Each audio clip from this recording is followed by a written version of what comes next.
Hambog ng Sagpro Crew. Yeah. What's up? Basta na.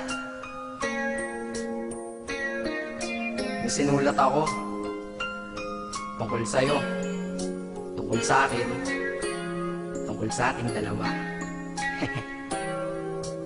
Parang Agua and Bendita, ganito nangyari nun eh. Yo, nakatambay ako, syempre gawaing binatilyo. Ako ay nag-iisa at hawak ko ay sigarilyo. At bigla kang dumaan at ako'y napatingin. Tumayo akong bigla na parang may naisingin. Ano kaya yun?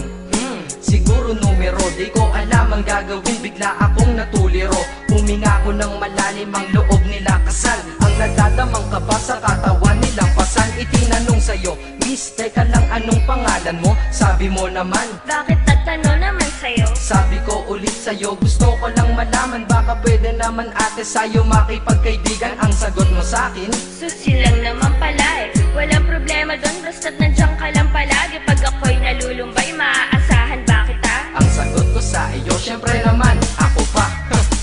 Alam mo, hindi mo ba alam? Kasi, ngayon ko pa lang sasabihin eh. Bakit mo una pa lang kitang nakita? Hinablog mo na kagad ang puso ko. Di ka naman snatcher, diba? Bakit kaya? Isa pa, ano bang meron sa'yo? Nakakaiba, na hindi ko nakita sa iba. Kaya simula ng oras na yun, pinangako ko sa sarili ko na iingatan kita.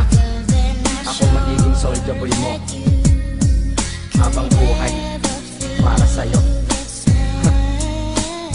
Kaya simula nun, tayo'y naging matalik na kaibigan. Bantayan, alagaan ka, aking kinahiligan. Pag sa'yo'y may manliligaw, ika'y kukontakin. Tatawagan ka nila at aking kukontrahin. Dadating ang manliligaw ko na may sasakyan. Huwag kang sumama, sige ka, ang puso mo wasak yan.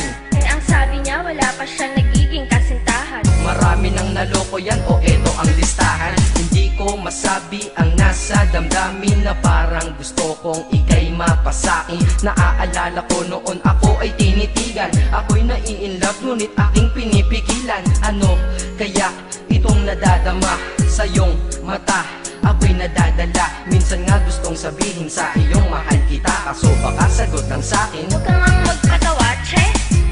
yan ang dahilan kung bakit di ko inaamin sa'yo. Kasi kaibigan lang ang rango ko dyan sa puso mo. Tingin mo lang sa akin, ganun lang.